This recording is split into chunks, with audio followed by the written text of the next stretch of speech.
In this video, I'm going to cover how to work a path analysis in lavaan using R.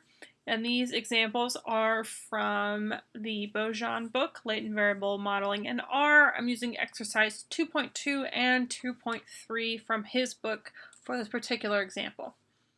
So what we're going to do is create a path model, so all squares, and calculate the estimates for those models using both a correlation table and a covariance table. And so there's sort of three different ways to get data into lavaan. You can have the actual raw data, that would probably be the best, but you can also work from covariance tables and correlation tables. So the way to know the difference is this. For this first example here on the screen, that's a correlation table because it starts with a 1. So correlation is standardized, so correlation with itself is 1. A covariance table won't. So covariance table gives you the variances on the diagonal. And so what we're going to do is type this model out in lavaan. I'm also going to use a package called semPlot to create the pictures of these models. Albeit not exactly how you'd create them probably for publication, but it's a really good way to make sure you're doing what you think you're doing. Now, semPlot has a lot more features and functions than I'm going to show you for people who are interested in making some really pretty plots. I've mostly been using it as a good way to check, is this the plot picture I was expecting? Okay. So the first thing I'm going to do, I'm going to use RStudio because it's the best, is start by remembering that you always need the libraries. So I'm going to load the lavaan library. I'm also going to load the semPlot library. Okay. If you don't have those installed, you can use packages over here and install and tell those to install. Now, if you are running semPlot for the first time, I will warn you that it does have some dependencies that sometimes don't install correctly.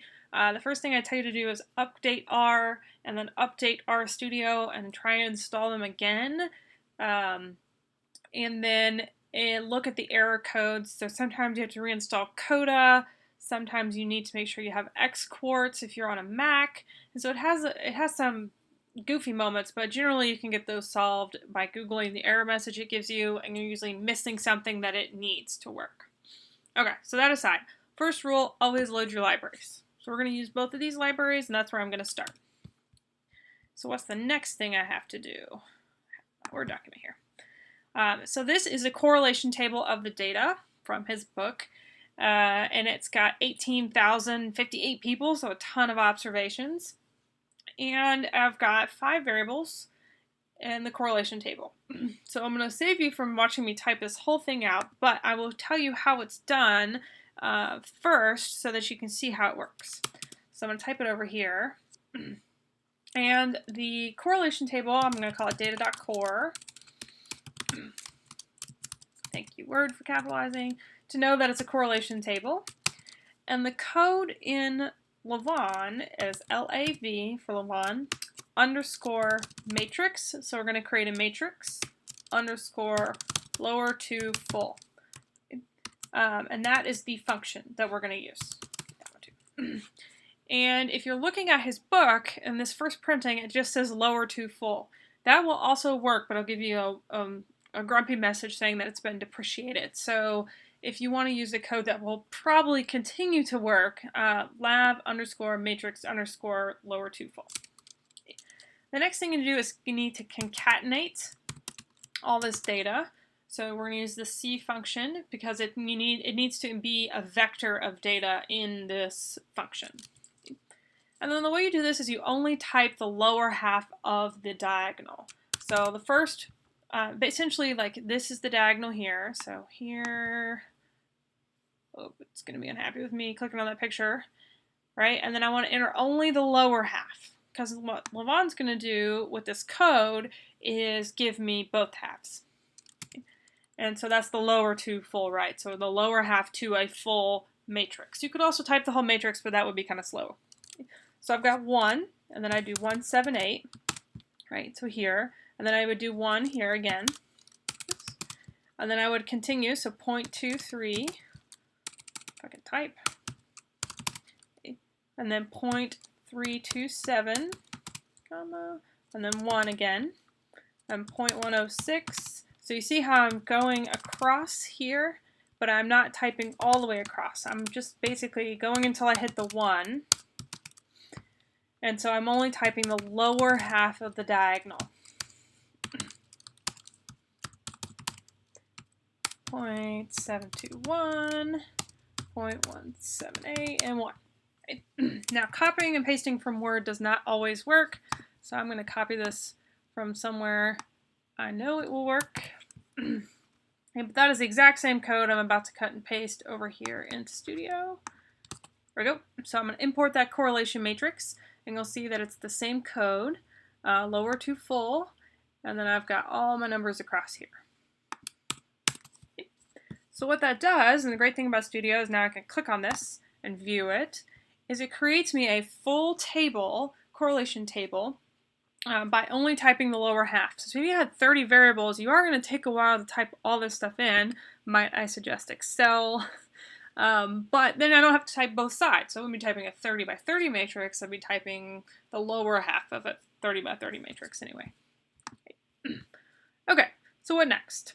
Let's go back to Word here. So we've imputed the correlation table. Okay, so I've imported it. Now, the next thing I want to do is create this path model here that he provides. And so what I'm going to do is make it a little bigger so you can read it. And I said you don't have to label the paths. Now you can label all the paths, and there are reasons to, but in a path model like this, it's really not necessary. So what we're going to do is create the path model, but first, before I forget, let's go back to Studio. The important thing here is that these are labeled V1, V2, V3, and then the row names are 1, 2, 3, 4, 5. So we need to make column and row names for our imported data to be able to create our model. So let's do that. So what you want to do is you want to say row names of the data, so data.core, equals column names, so we're going to do both at once, of the data.core, equals. So I'm essentially saying that the row names equals the column names equals what? Okay, you could do this in 2 separate lines, but it's a little faster if you do it in one. Okay, so I need to concatenate all of those names together into one vector. And if you're looking at the picture, we're going to call this race. So make sure you label them in the same order that they appear in your correlation table. Socioeconomic status, cognitive, school, and academics. So I got those from here. So let me go up a little more. Race, SES, cognitive ability, school type, and academics is where I pulled those from. So let's give everything some row names and column names. Now I'm going to click on data.core one more time, and now you'll see that my row names and my column names are the same. If they're not the same, you'll get an error message. So you want to make sure that those are set up and they match what you are going to type in this next piece, the model setup. Okay, so let me go back to Word here. So I want to create this model. Now it looks kind of daunting because there are a lot of paths, but it's actually not that hard. And what I'm going to suggest you do is start from when most path models are kind of drawn left to right. Start on the right and work your way backwards. Okay. First note is lavaan will do the errors for you for your endogenous variables. So I don't have to worry about those so much, these little e's out here. I do have to tell it how all the squares are lined up though. So we're going to start with academics. So the code is model equals, and then it's open one quotation mark and then a close quotation mark. Now this is where cutting and pasting from Word isn't going to work because it doesn't like the quotes that you use. But I'll be able to fix that once I get it over into R. And I'm going to start with my academics. So academics out here has 4 arrows coming into it. So I'm going to say that is approximately. Right? Don't do equals. Equals is to set something like exactly equal to that thing. And we're estimating. So estimation is a tilde. It means it's approximately this thing. Estimate it from these things. Okay. And then generally the way that code in R is written is y equals this. And so that's sort of backwards from the way that we often talk about statistics, where it's these variables predict y. And so you want it to be x plus x plus x equals this thing. Well, we always put y first. So there's always one thing on the left side. So I'm going to say academics is approximately what? So I'm going to trace my arrows backwards. So I have to have cognitive ability here, plus the race variable, plus, back up again, SES, plus school type. Okay. Now, whatever you're typing here needs to match the row and column names exactly. No typos allowed. Each line of your model statement indicates a new regression equation, essentially. So for each one of these endogenous variables, I'm going to have a separate line. So hit enter, and that is required. I think you can also use semicolons, but don't quote me on that. Be sure if you have one for each line, it will read it for you pretty well. So I'm going to work backwards. So let's do school. So school is approximately cognitive ability plus race plus SES. Okay, so I got 3 variables going into school. Now I'm going to work my way up from cognitive ability up here. It's got 2 arrows going into it. So that is race plus SES. Race doesn't have any, so that variable is only exogenous. And then SES is approximately race. And that will set up this model with all those paths. So 1, 2, 3, 4, 5, 6, 7, 8, 9, 10 paths. I'm going to count my arrows here. 1, 2, 3, 4, 5, 6, 7, 8, 9, 10. Perfect. Now, lavaan will add the errors for you. And it will also correlate any endogenous variables. But we only have 1, so that's okay. Alright, now I'm going to try this. Let's see what happens. So here's my model. Yeah, it didn't like my quotes, so let's fix that. Okay, so it should change colors. There we go. So you may have to change your quotes if you're cutting and pasting from Word, but I was able to fix it. So I'm going to run that. So I highlighted everything and ran it. Now, if I wanted to see what's in model now, you will see that it looks really odd. Like the code is not what you typed. Well, /n in a bunch of coding languages is a new line marker. And so that's where it's telling it, hey, this is the end of this equation, here's the next equation. And so the /ns help it determine where your equations start and stop, essentially how to define the model. All right, now that we have the model, most of the code we're going to type is going to be how to analyze the model. Okay, so we're going to run that model and we're going to create a picture. Then we'll come back and do a second model. And so the code in lavaan to run a model, I'm going to set it equal to something so I can use it again later. So I'm going to say model fit. So run the model. You can call this anything you want. We're going to use the SEM function for structural equation modeling. And the arguments for the SEM function is, first one is going to be whatever you called your model, which I conveniently called model. Now, if I had real data, like all of the raw data, it would be data equals data, end of story. But since I don't have the real data, it's sample.cov, and that's going to be my data.core. I know that data is not a covariance table. You can impute correlation tables. We'll get to what that does in a second. But the code is always sample.cov, even if it's a correlation table. And then the next thing I'm going to do is sample in obs, which my students find very funny to say sample knobs, but it's sample number of observations.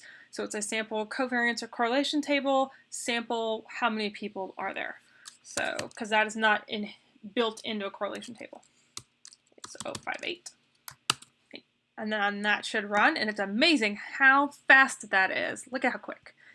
And so what that does is it stores me a list of everything that is in that it's saved and did when it ran that structural equation model. Now, I only want some specific pieces out, so I'm going to use the summary function. And so the summary function allows me to see what's going on. So I'm going to do model.fit. And there are lots of options here. And if you watch more of my examples, I sort of add them on piece by piece. But I would really always recommend standardized equals true. And so that will give you the standardized solution, actually two versions of a standardized solution. So you can see a standardized and unstandardized solution. All right, so that gave us a summary. And what I'm going to do here, I didn't ask for fit indices because I haven't quite got there in my class yet, but you would normally also want to ask for fit indices, which you can do separately as well. Oh goodness, why did that center? Guess it doesn't matter. There we go. Okay, so what's going on here? Well, what it does is it gives you, this first column is the estimate. Okay, these are normally your regression coefficients. And then it gives you the standard error of the estimates, and they're normally pretty small. The z-value, which is estimate divided by standard error, which will give you a p-value, so they're all significant. Standardized.lv, okay, is a standardized latent variable. We actually don't have any latent variables in this particular example, so they're exactly the same. And standardized all means standardized on the manifest variables and the latent variables, which again, we don't have, so it's all the same. So it's not really required to do standardized equals true when you're doing a completely manifest path model. But it doesn't hurt if you get into the habit, because once you add latent variables, they'll start to be different numbers. And I mean, the only thing it did for me here was just add 2 extra columns that I could look at that are the same. Okay. So all my paths are significant. If I was interpreting these paths, I would think about how academics is predicted by, pretty strongly by cognitive expectations, I think. No, I'll scroll here. Cognitive ability. Okay, that isn't too surprising that academics would be predicted by cognitive ability. It's also predicted a little bit by race. So these, I could compare the B values here if they were on the same scale. Now, if they're not on the same scale, I would need to standardize them in a different way. And then SES in school. So this is the unstandardized solution. Now, that being said, I entered a correlation table.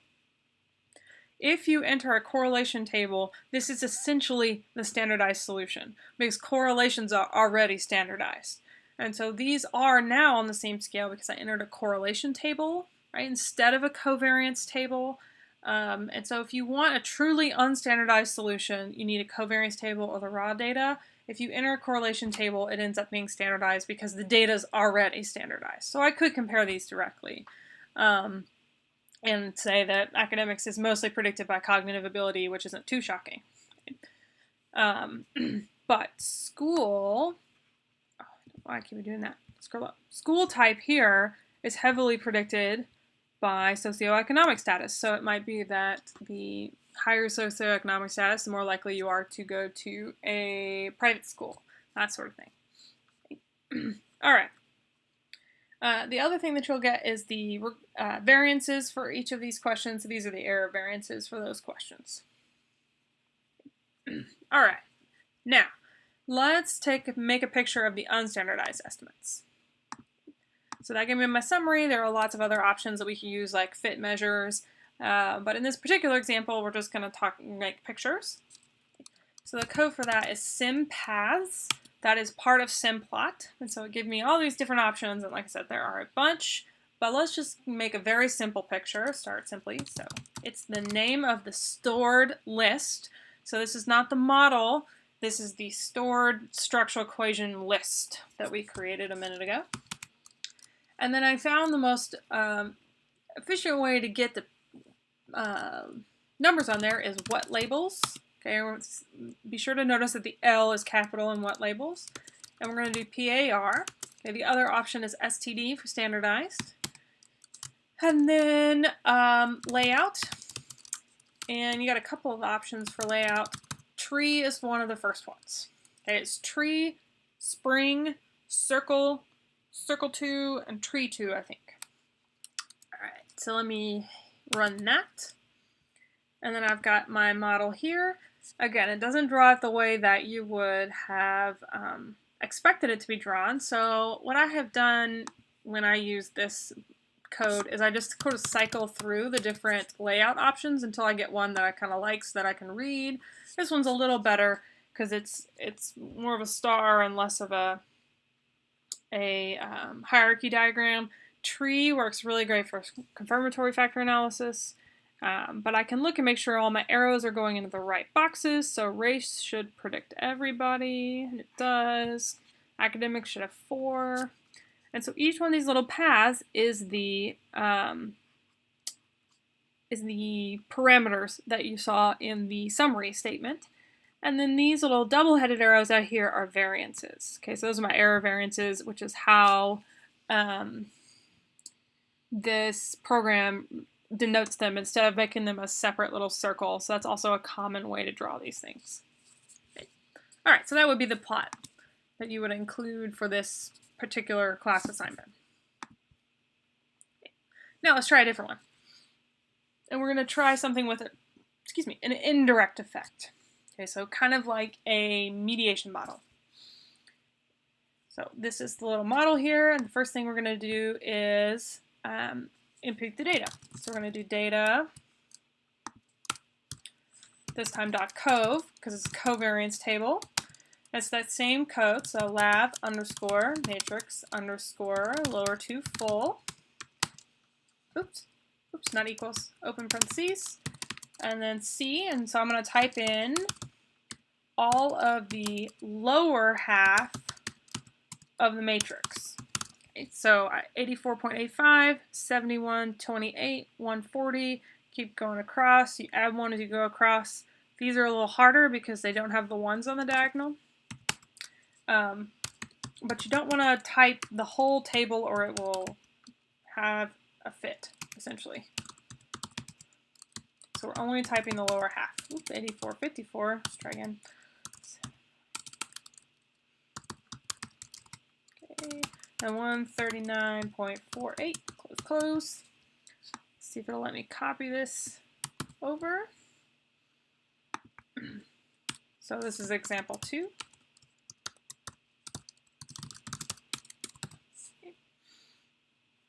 And let me run that. It didn't seem to have a... Oh, so I've left something out. So when you get this error message, that means that the whole thing isn't square like you would think it would be. So let's see, what did I leave out here? So 84, 71, 140, 1883, 6.25. Here we go. So I left out 7292, which is easy to do. So let's go back here. I left out 7292 here. So after negative 6.25, I should have done all 3 of those. Okay. And that's 60, 84, 37, 139. Perfect. Okay, let's try it again. This time without the mistake. Perfect. So my .cov. So again, I need column and row labels. So let's do row names for my data.cov is equal to my column names for that same data set. Oops, cov equals. Okay, so what are the names of these things? Well, it looks like it's teachers, social, material, and achievement. Okay, so I shorthanded those.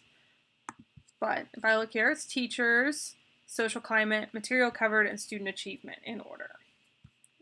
So let's give that data set row names and column names. So now it has row names and column names that match. Perfect. And then now let's run that model. Oh, no, let's make the model before we run it. That makes more sense. Okay, so model 2 is equal to, I'll go back to Word and do this in Word real quick. So looking at this picture, do it up here so you can see it. What would my model be equal to? So I've got my student achievement, which I called achieve, is approximately social climate plus material plus teacher. Okay, so I got 3 arrows here coming in, social, material, and teacher. And then I have, working backwards, my material is approximately my teacher. And then my social is approximately my teacher. Okay. But on this one, I want to program in some indirect effects. And this is where the labels come in handy. So I don't know that I need a C label here, but I definitely need A1 and B1. Okay. And so let's see here. So for student achievement, social climate's going to be B1. Okay. Material is going to be B2. These labels actually do not matter what you call them. And we'll label this one just for fun, so C. But you just need to be consistent on what you're labeling them. Okay. So material to teacher is A2. So I want to make sure that my my A2 and B2 are on the same level. So they're both down here. It's the path through material. So I'm saying teacher expectancies through material covered affects student achievement differently than teacher expectancies directly to student achievement. Okay. So social teacher is A1. Okay. All right, so all that does at the moment is give each path a label. And so it doesn't actually calculate the indirect effect for you. You have to tell it to do that for you. But if you add those little labels, like you could call it cheese times social, it doesn't really matter what you call them. I do think they have to start with a letter, or it's going to assume that you want to set that path to that specific number. And that gives you the advantage of now calculating indirect effects. So the way you calculate indirect effect is you can actually call it whatever you want, but I think it helps if you call it indirect or IND. And then it's colon equals is the code. Okay, so the code for an indirect effect is colon equals. Okay, and these are on page 28 of the Buchanan book. Okay. The approximately code is like build this set of paths. This is I'm going to create an indirect path through whatever variables we're going to tell it. So we're going to do A1 times B1. So that indirect path is teacher expectancies through social climate affects student achievement. And then we're going to call this indirect 2 is B2 times A1. Oops, sorry. A2 times B2. There we go. And that is teacher expectancies through material affects student achievement differently than just C all by itself. Let me paste that into Studio here and run that code. Again, that doesn't actually calculate the model, that just creates the model for you. So now let's calculate the model. Okay, so I got model fit2 is equal to sem. So I'm going to use model 2, that's what I just called it. My sample.cov this time actually is a covariance table, so data.cov. And my sample observations from his table is 40. So this is kind of low for a structural equation model. Normally you want a lot more people than that, but here's n is 40 from this particular example. Right. And then that will run the model. Okay. Ooh, the names don't match. So I called something so achieve, social, material. That means I probably misspelled something. Teacher, material, teacher, social, teacher. Okay.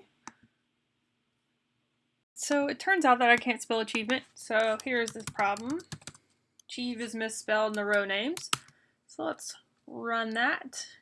And now try our model again, this time without typos. There we go. So it ran.